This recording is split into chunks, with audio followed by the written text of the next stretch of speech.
And I just turned around and I hauled ass out of there. I was done. I wasn't dealing with that. The hypocrisy of the cult is one of the things that turned me away the quickest. When I turned my headlights on, it turned and looked at us, and one of the things I remember the most were the eyes were glowing red. I see an orb of light. It is just circling these steps like it is waiting for me. And he begins to tell them that he saw a UFO. They're basically like, what are you talking about?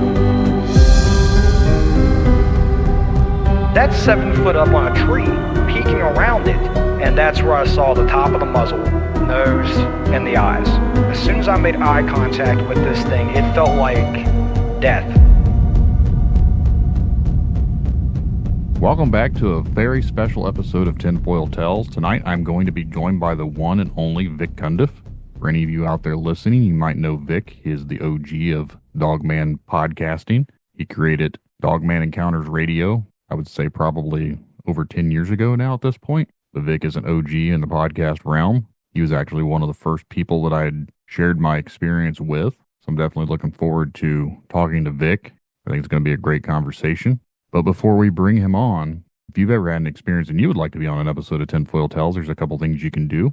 You can send an email to tinfoiltalespodcast@gmail.com, or you can go to tinfoiltales.com and go to the contact section. Just make sure to reach out and we will get something scheduled for a future episode. If you'd like to help the podcast out, please share it around. Word of mouth is one of the best ways of helping the podcast grow. Every time you share the podcast, it's a potential new listener, which could be a potential new guest for the podcast. You can also help out by leaving a 5-star rating and review wherever you listen to Tinfoil Tales at. So just make sure to click the 5 stars, and it helps me fight the algorithms. For anyone out there listening, I'm currently working on a documentary called The Tinfoil Triangle. I recently launched a Kickstarter page. I'm not one that ever asks for money or anything like that, but in this instance, I've been asked by a few people about helping to contribute. So far, we're over 60% of the way of the budget. So if anyone out there would like to help me reach that goal, help me get this documentary rolling, make sure to find the link for that in the show notes. There is a teaser trailer on there for some of the stuff that we have already filmed. Going to be focusing on all the weird stuff that goes on around here. So if you've listened to the episode, The Tinfoil Triangle, it dives into all of that stuff. Interviewing different eyewitnesses, actually going out to the scenes of where it happened, doing some investigating, finding out more about the local legends and lores. Hopefully we make something that is interesting to everyone out there. I do have a P.O. box and a phone number dedicated directly to the podcast.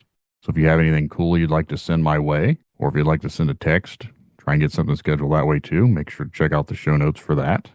Make sure to follow me around on all the social medias. But we are going to go ahead now and bring Vic on and dive into the conversation.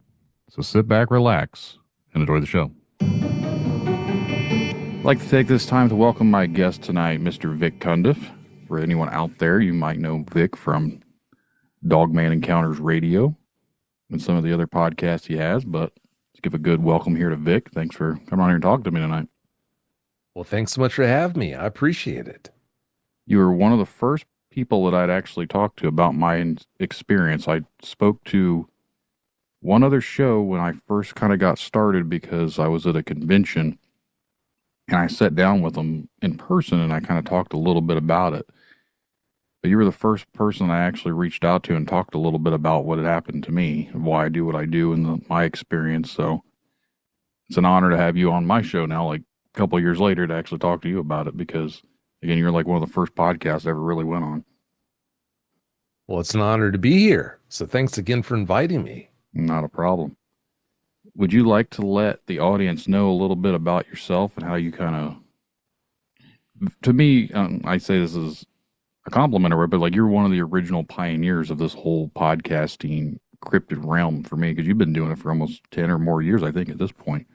So what got you into doing the podcast, plus like of all ones to go into, like Dogman, because you're, as far as I know, is like the first one that kind of started off doing Dogman stuff. Well, back in 2007, a podcast I used to listen to all the time, a Sasquatch-specific podcast called Campfire Shadows. There was a host named Jim Bear King and then also another gentleman named Shane McMahon. Shane at the time was more of a co-host than Jim King, Bear, as everyone in the cryptid community knows him. Bear was actually the host. Well, Bear has always been much more drawn to the woods than ever trying to do things like hosting a podcast. So after hosting that show for maybe a year or two, I think he kind of got tired of it and wanted to get his freedom back, the freedom he had when he could actually just head into the woods at pretty much any time. Well, as he was talking about leaving the show, he brought up the fact that he was going to be looking for someone to replace him. So he was talking on this one particular episode about how he would need to find a replacement soon because he was planning to maybe host one or two more shows and that was it. And when he mentioned that he was going to throw out some ideas for replacements, the first name he put out there on that episode was my name. And I thought, wow, I was just at that point just a regular in their chat room listening to their shows on a religious basis. I thought, wow, I don't think I could do that. And I typed in a message in the chat room that fact that I didn't think I could do it. And he said he thought I'd be perfect for it. Well, one thing led to another, and I decided to give it a try. So I wound up being a co-host on that show, and Shane, he took over the reins of being the actual host. And yeah, the rest is history. I was a co-host on that show for about 2 years. And towards the end of that show, maybe 4 or 5 episodes before I actually left the show, Bear came on with Tim Kumbo Baker, and they were talking about this outing they had gone on the weekend prior. And they were talking about how somebody in the group had seen what they called a dog-faced booger. Well, I knew what a booger was. That's a southern term for a Sasquatch, but a dog-faced booger? What in the world is that? Well, after the show, I got with them and I found out what they were talking about was a dogman. And I'd never really put any thought into this whole dogman phenomenon before. I think I might have heard about them before that, or maybe I hadn't. But it wasn't long before I started thinking of the fact that if you have a Sasquatch encounter that you need help with, coming to terms with, you can almost go to your local grocery store and find someone to help you. But if you've had a dogman encounter that's traumatized you, where do you go? Who do you speak with? So I thought, you know what, there's a real need here. And years later, I put the pieces together to start to put dogmanencounters.com online. And then about a year after dogmanencounters.com was online, I aired the first episode of Dogman Encounters Radio. That was in 2014. So the rest is history. I haven't looked back since then. It's weird to me in the sense of this whole phenomena because I had my experience in 2007 and I had no idea. I thought werewolf because I didn't know what a dogman was. I'd never heard of that before. And it wasn't up until I think it was 2020. Now, I'd seen some stuff on TV where people had talked about having like werewolf encounters or stuff like that. But again, the whole dogman thing wasn't really as mainstream. I say mainstream loosely, but in the cryptid community, it's pretty popular now. But back in those days, like it wasn't really talked about. Like you always heard about Bigfoot. You didn't really hear a whole lot about Dogman. And now it seems like it's a lot more, I don't want to say encounters are happening, but like people are talking about them more so. And it's kind of fascinating to me in the sense because, like you just mentioned, you could always find someone to talk about Bigfoot because at that point it became so open about it, especially around 2000, I think it was 2010 when like Finding Bigfoot was on. So I think that really kind of popularized the whole Bigfoot aspect to it. But other than that, like this whole Dogman thing, a lot of people claim that like this is a new thing. Dogman's brand new. I was like, well, if you go through history, there's been reports of this type of stuff for over 1,000 years. It's just a matter of what people want to interpret it as. Like there's been stories of upright walking canines reported all over the world. So it's just a matter of, is it a dogman? If people calling werewolves a dogman, you know what I mean? Like, Oh, no, I agree. I know exactly what you're saying. Yeah, I think in Europe, when the legends of werewolves came to be, I think it was just a matter of people actually seeing dogmen, and due to their limited understanding of the world, they just saw this bipedal cryptid walking around that looked like a beast, a hominid beast, and they thought, okay, well, it's got to be a person using black magic to transform into that state. So that's where the whole werewolf idea came around, when these guys look the way they do 24/7, 365. Yeah, that's kind of how I feel about it too. Is I don't. This will upset a few people, but when you hear werewolf, I think the term for that is, I think it is like a mistaken identity to an extent, because I don't think people are morphing into these things. I think these things are already full form at all times. I'm not one that really believes in the metamorphosis of a person getting in the moonlight and turn into this big ravenous werewolf thing. I know that's what the stories claimed years ago, but I think like people were just kind of mistaken about how it worked. I think these things were already out there, like same with Bigfoot.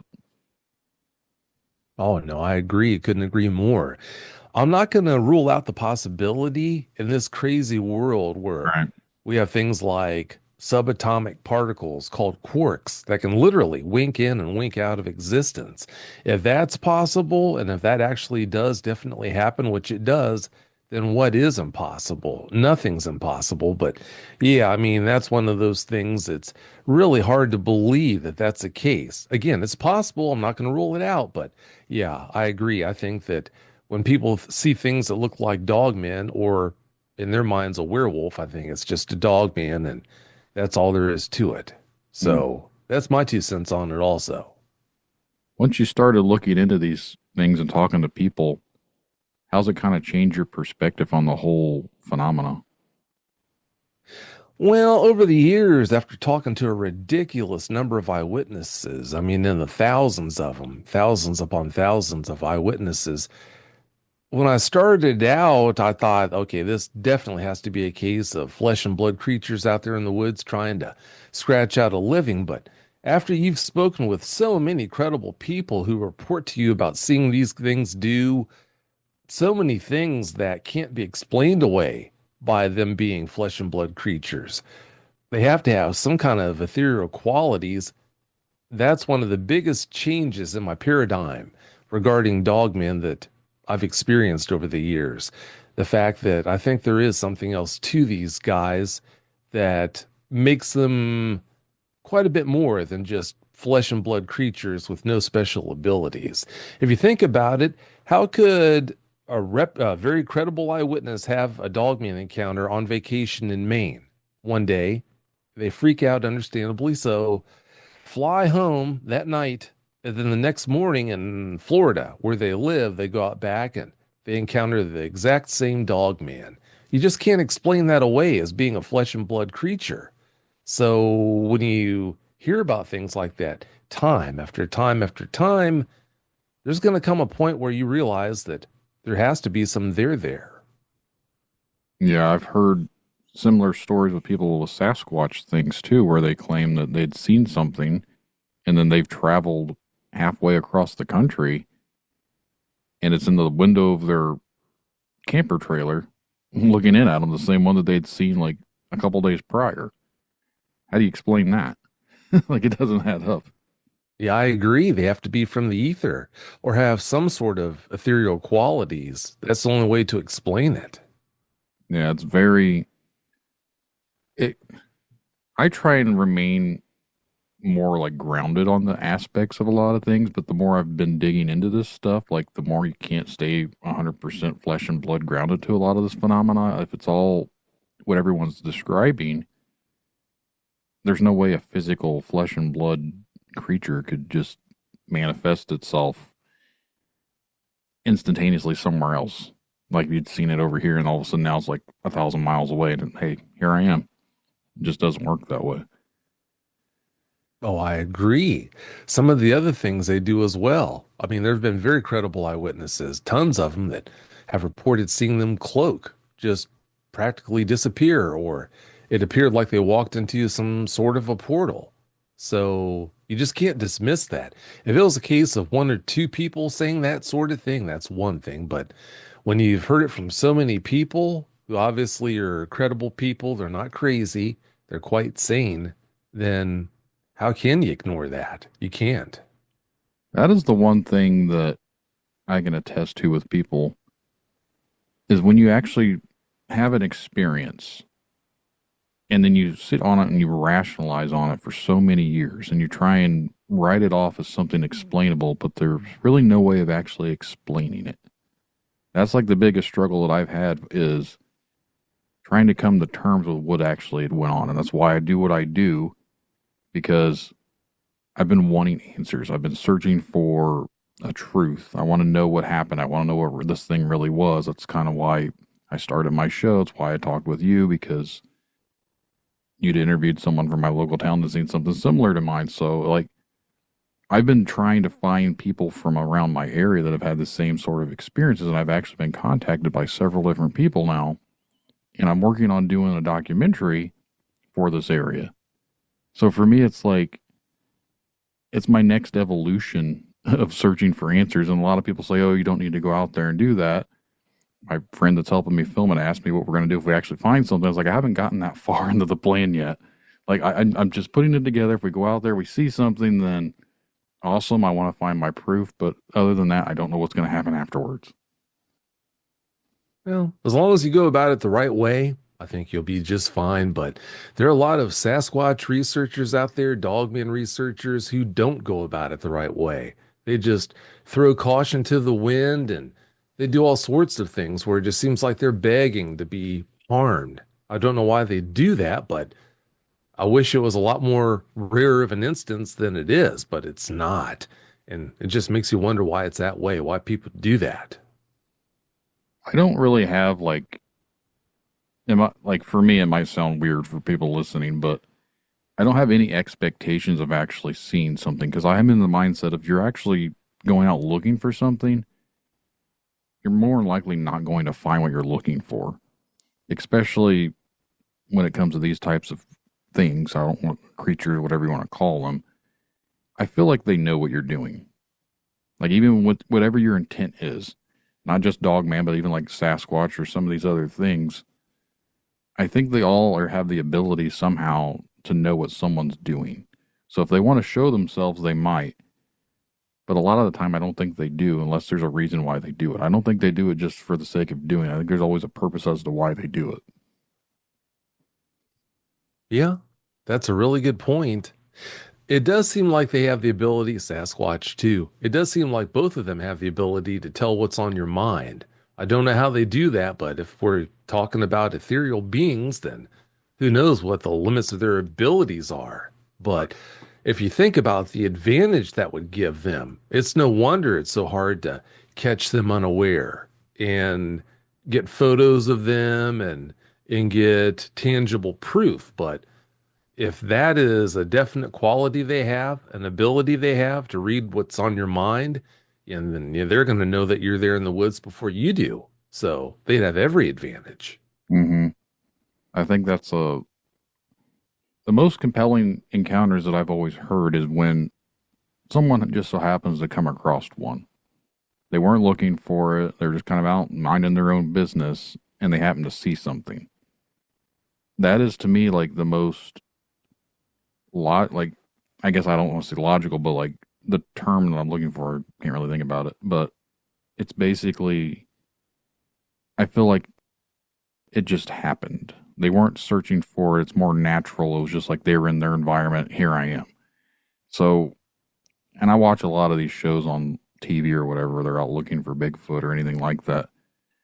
Very rarely do they ever find anything compelling, at least to me. So I don't expect to go out there and find anything compelling, because again, I think if you're out there looking for these types of things, they kind of already know what you're doing, so they're not going to just present themselves to you. It's almost like you have to be not expecting it. Yeah, it is more impressive when you have someone contact you and tell you about their encounter, someone who wasn't actually looking for a Sasquatch or looking for a Dogman. But, I mean, there are credible eyewitnesses too who actually were looking for them. But in the case of finding Bigfoot, for example, I mean, when they do that to film the shows, not to actually have encounters. It'd be nice. Their mindset is it'd be nice if we had an encounter, but all of those people know more than enough about Sasquatch to realize that when you have a sound man with you and this person with you, the lighting specialist, and all these people with you, they know your chances of having an actual experience are nil or almost nil. So they realize that if they really wanted to have good luck, they'd have to go about it a different way. But that's pretty much just for theatrics, of course. But yeah, I mean, no matter what angle you take, trying to have an encounter, I guess you can't rule out the possibility no matter how you go about it. Right. I say, if it's going to happen, it's going to happen. They could be out looking for you, could be out taking your trash out and see something along the edge of the road. You never know. But yeah, you're right. For me, it's always interesting, though, because I've lived in this same area ever since it happened. And I've never saw anything again. It's been 18 years now. It'll be 18 years next month. And I've been searching for it ever since then. And some people say, well, you're crazy because why do you want to see it? Why do you want to encounter it again? A lot of people, like, you've asked me before, and I'll bring this up. You asked me how it affected me, and I told you at the time, I was like, it didn't have an effect on me. But I got thinking about that because look what I do. I'm doing a show. I'm wanting to go out and film these things. It's brought my curiosity out to where I have to find the answers. And the problem is I kind of accept the fact that I might not ever get that answer. So I think that's the hardest thing for me to chew on, is the fact that I might never know. Well, when you have an encounter with one of these things, talking about Sasquatch or Dogman, there are so many reasons why it raises so much curiosity in eyewitnesses. I mean, number one, ever since you were a kid, it's been hammered into your head that monsters don't exist. We know all the larger animals that you might find out in the woods, or I should say creatures, more accurately, that you might find out in the woods near you. If you're in the woods out west, then you know, depending on the area, you might run into a mule deer. You might run into an elk, or maybe even a moose. Or even in Maine, you might run into a moose. Or if you're in a different area, then okay, well, I might run into a mountain lion or a whitetail. But when you have an encounter with a Sasquatch or a Dogman, I mean, that just flies in the face of everything you've ever been taught about how this world works. That I think it knocks you off your comfort base so much that, I mean, it just causes an insatiable curiosity. If they're out there, what else could be out there?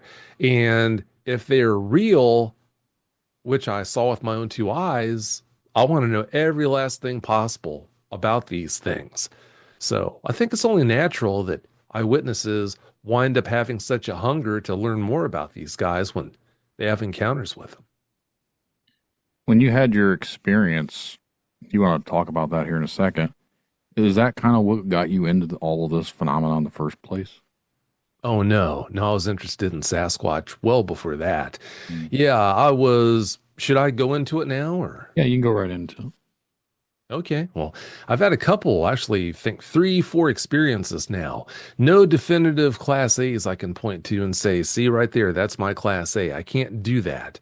But I've had, I think, 3-4 experiences that I'm pretty much convinced were Sasquatch experiences. The first one happened right around 45-ish or so years ago when I was deer hunting. And I was deer hunting in the middle of nowhere. I mean, absolute nowhere. I had a neighbor he was an outdoorsman in the true essence of the phrase. I mean, this guy, I used to go down there and sit on that man's couch and listen to him share experience after experience where he'd talk about hunting trips he had taken, and he had gone camping and all these amazing places. And also, too, he'd talk about other people's experiences, hunting tigers and all that stuff. Never got tired of it. I just couldn't get enough, actually. Well, there came a day where he said, you know what? You ask all these questions about the outdoors and about hunting. Why don't you get your your license by taking the hunter safety course?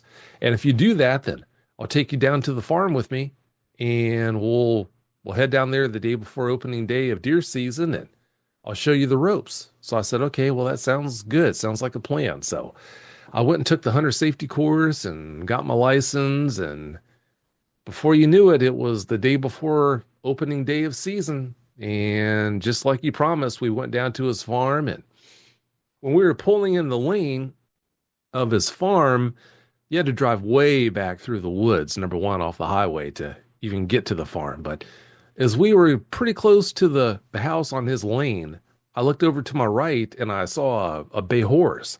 And I loved horses. He knew I loved horses. And I made a comment about that horse. And he said, now watch out. That's Red. Stay away from him. He'll kill you. And right about that time, another bay came into view up ahead on the right. And he said, and I forgot the horse's name. He said, he's fine. You can pet him if you want. And we kept on going, got to the actual house and got our stuff out and headed in. And it wasn't too long before nightfall at that point. So, he shared a few more things with me. He had been schooling me all the while for some time about what to do, what not to do when you're out there hunting deer. Well, he gave me a few more tips, and before you knew it, it was time to go to bed. So I headed upstairs into the attic. That's where my bed was, where I was going to sleep. And he went to bed in his bedroom. And then next thing you knew, it was really early the next morning when we were scheduled to wake up. So we woke up. I went downstairs after getting dressed, and we had breakfast, a light breakfast. And then we got dressed and headed out the door. Well, he told me that the plan was, he said, I'm going to walk you out to a spot that I've already got picked for you, and I'm going to leave you there at that spot, and then I'm going to walk a couple of ridges over and just hunt there.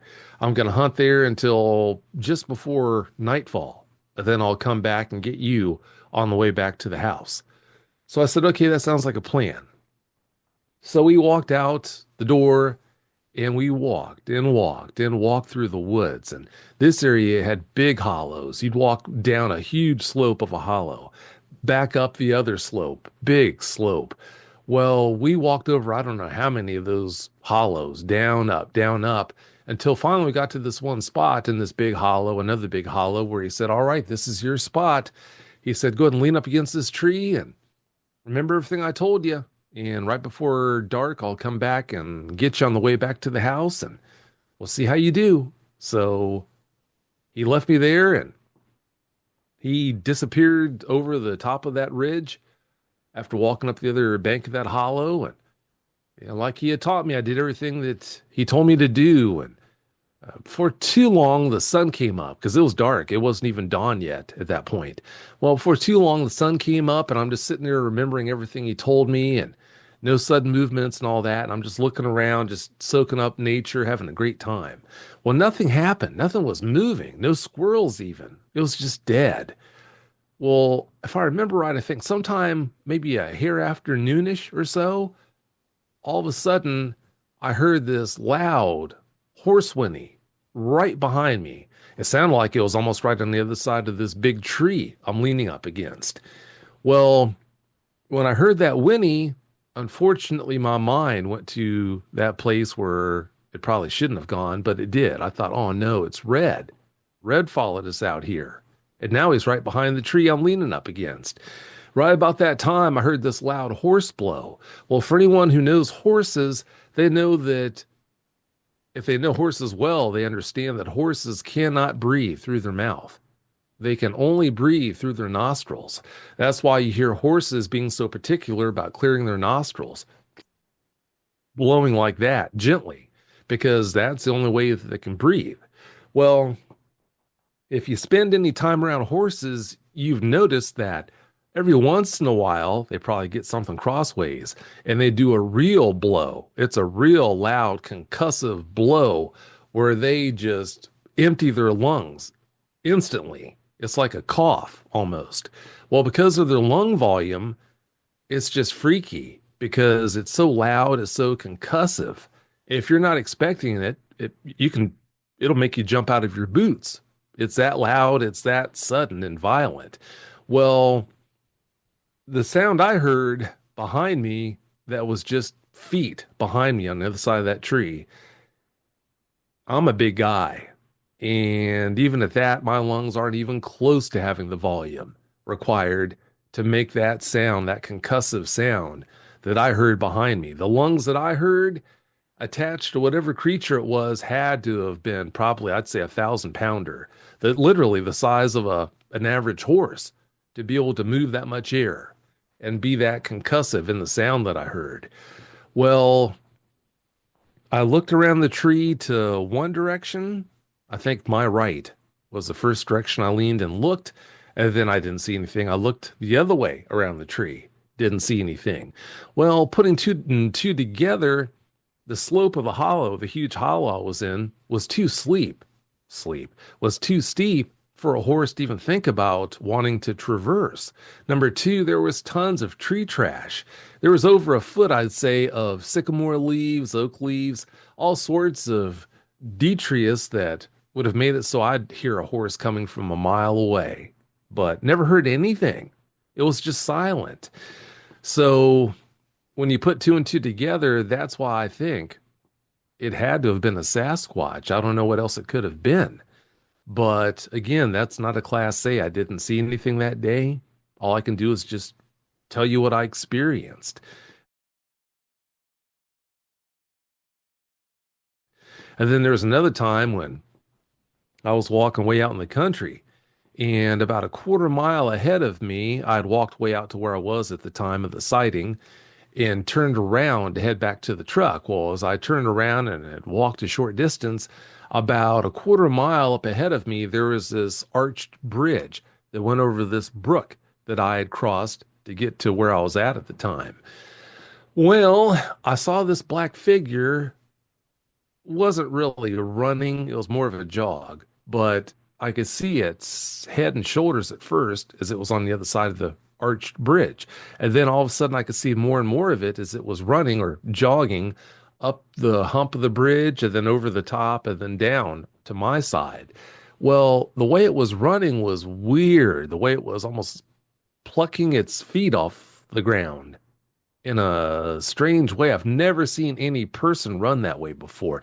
And this individual was jet black. He either had a sweatshirt hood pulled up, and that's why his head was kind of pointed, but I can't definitively say that it was a Sasquatch, a type 1 Sasquatch's head, because I was just too far away to make out enough detail to determine definitively what it was. There was a green field on either side of me that was about 6 feet tall. So I was barely able to see over the top of the green field all the way to that bridge where it was running or jogging up and over that arched bridge. But its movements just didn't remind me of how I've ever seen a human move. So that's why I definitely wonder if that wasn't a Sasquatch. Again, I can't say definitively that it was because I'd be lying. I didn't see enough, but it was definitely a possibility. So that was that experience. And then there was another time I was heading down the country road driving the truck, and I looked down for whatever reason. And then I looked back up, and then from right to left, I saw what I just took a double take. And I thought, was that a Sasquatch's leg that I saw disappear behind that tree? There's a big tree up ahead, a catawba. It was probably about 100 to 150 yards up ahead on the left. I saw this figure, what I thought was a figure, disappearing behind that tree. I saw its leg, what I thought was a Sasquatch's leg, disappear behind that catawba tree trunk. And it was a big tree too. So as I got far enough up the road to be even with that tree, I'm looking to see, okay, if it was a Sasquatch, is it around still? I didn't see anything. So that could have easily been my eyes playing tricks on me. I don't know. But it's a crazy world, to say the least. Yeah, definitely. The one that you saw running up by the bridge, I don't see why a person would be running up that way and trying to jump over the side of the bridge. It's just kind of strange in general. Well, see, that's the thing. It wasn't trying to jump over the side of the bridge. It was an arched bridge, and the way it was running was just, like I said, so weird because of the way it was plucking. It would pluck, pluck, pluck, pluck its feet, kind of pluck its feet up off the ground in an unnecessary way. There's no need to do that, especially if you're trying to be efficient. I just don't know why, whatever the subject was, why it was moving like that. But yeah, it was just, its movements were off. It just didn't look right. And considering that, and it was black. And then the shape of the point of its head, that could have easily been a sweatshirt hood that a person had pulled up. Just, I can't say definitively what it was, but what I witnessed that day just didn't make sense. Yeah. It's interesting when people have these experiences, but it's also more mind-boggling because especially when you don't exactly know. So everyone questions what it was. They think they saw something, but without actually knowing. And that's where I think a lot of the struggles come from, is trying to figure out exactly what happened. At least for me, you're always thinking about it. Oh, definitely. One of the frustrating things about that day was I had that green field to block my view. When it was up on the bridge, I could really see all of it, pretty much. But after it came up and over onto my side and it was actually on ground level, well, that green field blocked pretty much all of it. The subject wasn't very big, though, as far as Sasquatch go, if that's what it was. I mean, looking at it compared to the rails on that bridge, it probably wasn't that much taller than I am. It might have been 6'9" or something like that, but it wasn't like typical Sasquatch size or anything like that. So I don't know. I just don't know. I don't know if they've determined that it's all guesstimation, but didn't they determine by analyzing like the Patterson-Gimlin film that they thought that one was only like 6.5 feet? That was the initial hypothesis, but later on, I watched a show on that used more recent technology, and their guess was that it was 7 feet, maybe 7'6", if I remember right. As I know, they've done a lot of new technology where they've slowed it down and they brought it up in 4K, and you can see like the muscle movements and the definitions and stuff. But there's still people out there claiming it's a man in a suit, but they've never been able to reproduce a suit that looked anything like that one. No, not at all. What I saw, though, wasn't all that wide either. It didn't have 3 foot, 4 foot wide shoulders. Its shoulders weren't really that much wider than mine, I'd say. If they were wider, I've got about 2 foot wide shoulders, and its shoulders must have been pretty darn close to that, I'd say. So I don't know. All I can do is just tell you what I witnessed and experienced and leave the cards laying where they lay. Yep. Which is why I honestly appreciate that, because some people would say, oh, I saw this, but you're not saying you saw a Bigfoot because you're not 100% sure. And a lot of people will just say, oh, yeah, I saw this. So the honesty is the best quality, I think, when people talk to other people about what they experience, because if you don't really know, don't say it's something. Just say, I saw this, it was weird, I don't really know what it was. Yeah, that's the best way to handle it. Here's another funny twist about that experience that day.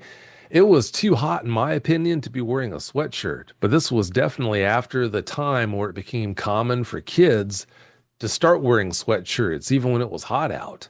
So just because it was definitely too warm for me to want to wear a sweatshirt, that doesn't preclude the chance that it wasn't some big guy that, for whatever reason, some young big guy had it in his mind that he wanted to wear a jet black sweatshirt. So you can't rule that out either. My kids today, they are the ones that they don't so much want to wear the things when it's hot out, but they want to wear nothing when it's freezing out here. When it's like 9 degrees outside, and they'll try and walk outside not wearing a jacket. Yeah. Well, what can you say about kids? Yeah. But when I was a kid, I never wanted to wear a jacket when it was hot outside, but anytime it was cold, I always tried to bundle up. So I guess I'm in that generation of being smart, I guess. Yeah, I'd say so. Definitely. Back to the Dogman topics. you've had hundreds and hundreds of interviews at this point. What do you think has drawn more people into this phenomena? Because I know before, like, there was no place for people to talk about it. So I kind of think that podcasts is what's actually helped make this more of a place where people are more comfortable to talk about it, because the taboo and the stigma to it seems to be fading a little bit. Oh, I agree. Yeah, I think there's a normalization to the Dogman phenomenon that wasn't there back in the day, and that normalization is why more and more people are coming out. Although there's this idea, and it's a canard, it's not accurate. There's this canard out there that more encounters are happening now than were happening about 10 years ago or 15. Well, I was back in the game 10 years ago, and even before that. And there is no ramping up of more encounters hitting my desk today than hit my desk 5 years ago, 10 years ago even. So, yeah, I think it's probably because there are so many more shows out there that produce Dogman content that people think that there are more encounters happening. But, yeah, I just haven't noticed any ramping up at all of the number of encounters that are happening. That's what's interesting with me is I don't have a whole lot of Dogman stuff on this show, which people find it strange because that's why I do what I do. I was like, yeah, but my show isn't just strictly about Dogman. Like, I want to talk about cryptids. I want to talk about UFO stuff. I want to talk about anything, basically, like anything weird and paranormal. Otherworldly is what I like to talk about. So for me, I don't seek out. So I let whoever reaches out to me. Like, I'm not out trying to hustle people all the time or anything like that. So I might get a lot of people reaching out with paranormal stuff, or I might get an occasional Bigfoot stuff, but very rarely have I gotten anyone with Dogman stuff. But you kind of got that one handled. Yeah, it seems that way. Yeah, some days it'll be so crazy. I have 7 or 8 brand new eyewitnesses contact me with their encounters who I've never spoken with before. But yeah, that's definitely not the norm. But it does happen, though. Mm-hmm.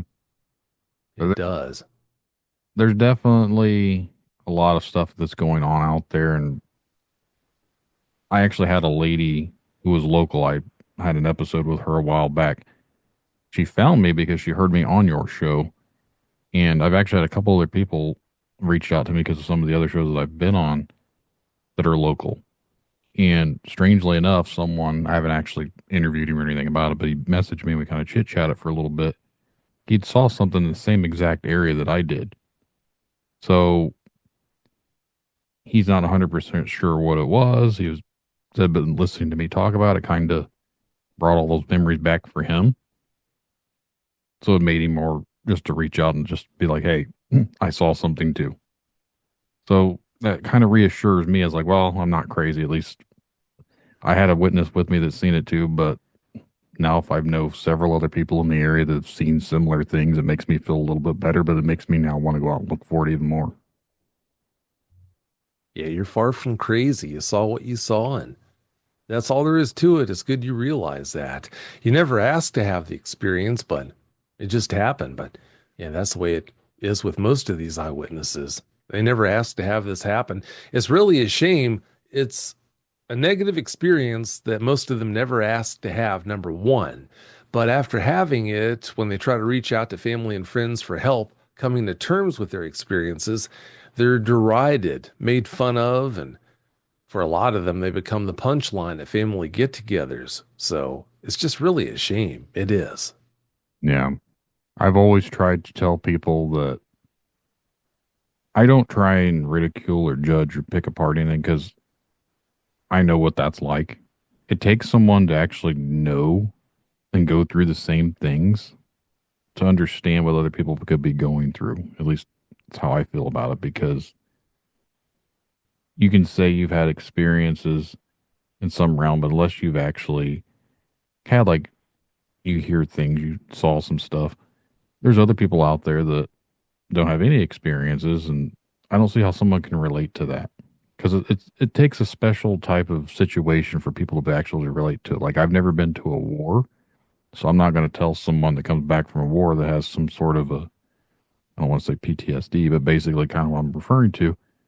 Like, oh man, I understand. No, you really don't, unless you've been in that situation. And a lot of these people that have these experiences, it is traumatic for them. So it takes someone able to relate to that more so than just be saying, oh, I can relate to it. And there are layers to that also.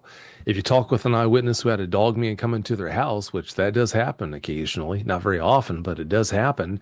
A person like that, unless they're speaking with another eyewitness who had one come into their house, they can only relate so much with that eyewitness. So there are layers to that. I've heard someone claiming before, and I don't remember where this was, but there was one outside their window, and it kept tapping on the window, and they could hear it. It was speaking to them, and I was like, well, I was kind of hesitant about that, but the more I've listened to it, I've heard this with Bigfoot too. They claim like they have this ability to mind speak or something. Again, like, I didn't ever experience that, so I really can't relate to that. But it was telling them to let it in. And I'm thinking to myself, if this thing is as big as they're describing, why would it have to have someone let it in? It seems strange. Yeah, that does seem strange, but if you're talking about a creature from the ether that has to abide by certain special rules, then that would make sense then. Yeah, it's almost like you have to invite it in. Some people, I've talked with other people and we've related this back to, it's almost like the old vampire lore where you have to invite it in. It can't come into your house unless you invite it. And this gets thrown out too much, and I'm not trying to sound like other people, but almost like a demonic aspect to it as well, to where you have to invite the demon in.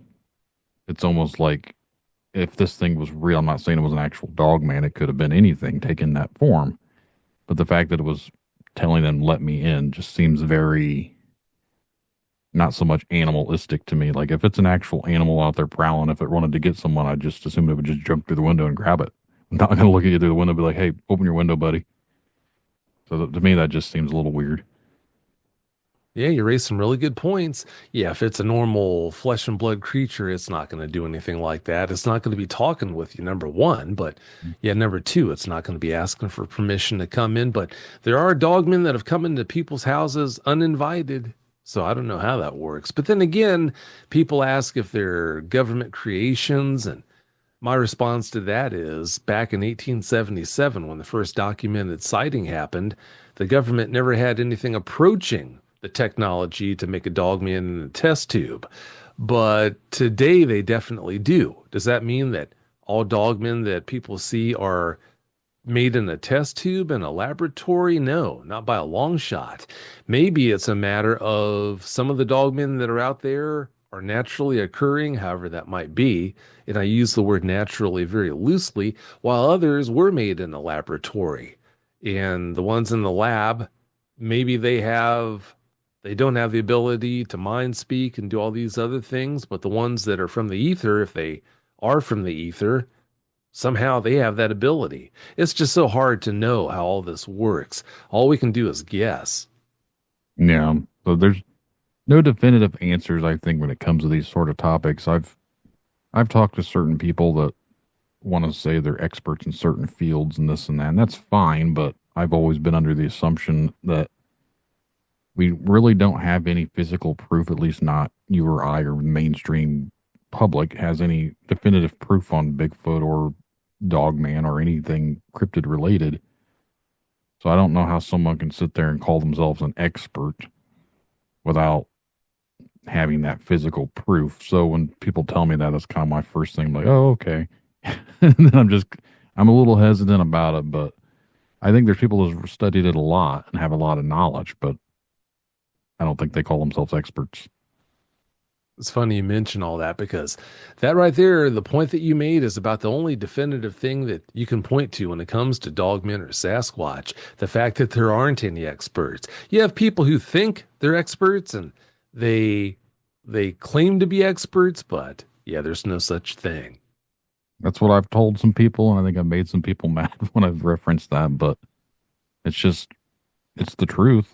Like, until there's physical evidence that can be presented to Joe Public out there, no one's going to buy into it unless there's some sort of body or science comes out and says this. And I'm not saying that the government or some sort of science don't know that they don't exist, but they're not letting you or I know about it.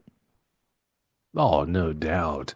You know, this is kind of related. What we're talking about right now is kind of related to the topic when it comes to Dogman and Sasquatch, surrounding the fact that we don't have any definitive proof proving that they exist. Well, one of the problems with that is all the bad information that floats around the cryptid community about these guys, especially Dogmen, it seems like. I mean, it seems like all that's required for a lot of people in the cryptid community to believe something to be real, to be factual, is just to hear it. It's like the playground.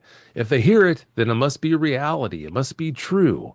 And I hear so many things said about Dogmen that are absolute bunk, but it's one of those things that's just put out there. It's on a heavy rotation. I see it said all over the place in the cryptid community, and if it's said, like I said before, if it's put out there, then it must be real, must be reality. Things like that, they hinder the ability to prove their existence so much. It really does. My main complaint about that is how it negatively affects the eyewitnesses, though, because they'll hear some of this nonsense and become even more frightful about Dogmen than if they knew the truth and accepted the truth. But I can't blame them. They don't really know what to believe, what not to believe. So they're kind of caught in a tailspin. But when I get a chance to talk with them, I make sure they understand that, no, that's bunk. This is nonsense. So that it kind of pulls them off the ledge. You take an eyewitness who's already had a very traumatic encounter, so they're naturally going to be on the ledge, ready to jump. They listen to some of this bad information that makes Dogmen seem even more frightening, even more dangerous.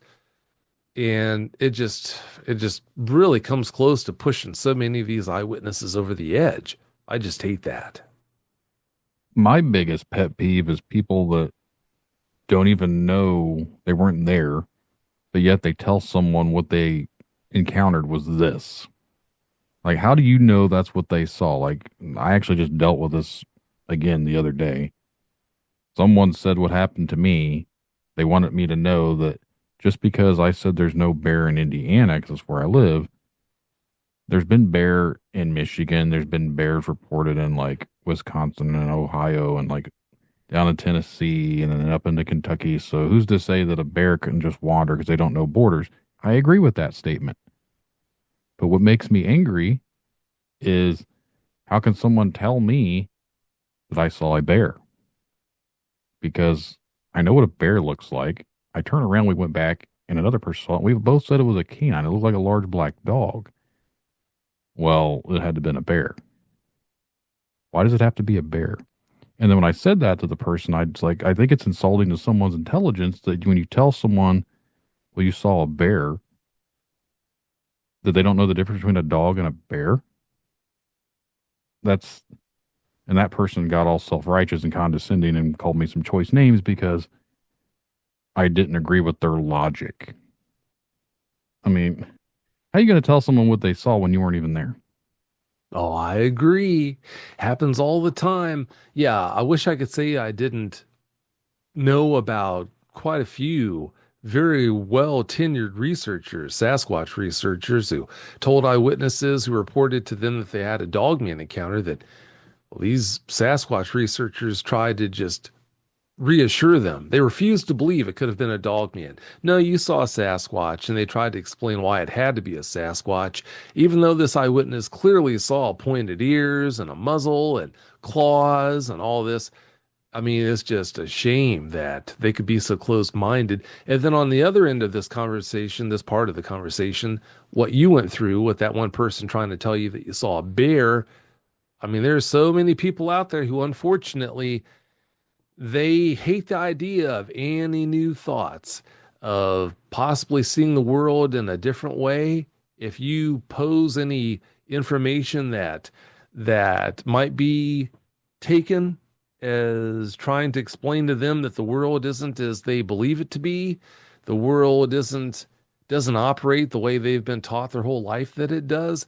They really get up in arms about that. I'll bet you that's what you were dealing with that day when whoever it was trying to tell you that it was a black bear. Yeah, it happens on Reddit a lot, which anyone that gets on Reddit should already know that's kind of a cesspool for people being the worst of the internet. But no, that is one of my biggest pet peeves, though, is someone telling an eyewitness what happened to them wasn't what happened, and they explained to them what actually happened. Well, I'm glad that you were there and saw the whole thing. Like, anyone that does that to me, I instantly just shake my head and stop listening, because all you're doing, you're not helping that person. You're literally just, and I think some people may do this intentionally as a way of actually trying to help that person understand, but it doesn't actually help them. It makes them actually feel worse, at least I would think, because as much as you're trying to rationalize it, you're basically telling this person that what they saw isn't real. It's not true. This is what happened. And then that person is supposed to be like, oh, okay, and believe it. And it doesn't work that way. That's a good point. Yeah, some of the people who take that angle, they are trying to comfort you. But on the other hand, I think some people that do that, some people who do that are trying to comfort themselves. Mm-hmm. If you think about it, the world is a much happier, more comfortable place, less frightening place when you don't have things like bipedal canids running around. So it's understandable why some people would try to convince you, and what they're actually trying to do is convince themselves that you didn't see what you did. No, I 100% agree. Well, Vic, we've been going on for almost an hour. I don't want to take too much more of your time, but before we wrap this up, I would like for you to let everyone know where they can find your podcast, Docs. I know that you have more than just the one. I do. Yeah, I've got 4 podcasts that I produce. One is on a hiatus. I'll get to that in just a moment. But the girl that brought me to the dance is definitely Dogman Encounters. If you want to listen to Dogman Encounters Radio, the best way to listen is via your favorite podcast app. But you can also listen via YouTube, if that's your preference. If you want to visit the website for the show and find out everything that I can basically tell you about the show and about Dogman in a neat package, then please go to dogmanencounters.com. As far as my 2 Sasquatch podcasts that I produce would go, the one that I started airing weekly episodes for in 2015 is Bigfoot Eyewitness Radio. To find out more about Bigfoot Eyewitness Radio, please go to bigfooteyewitness.com.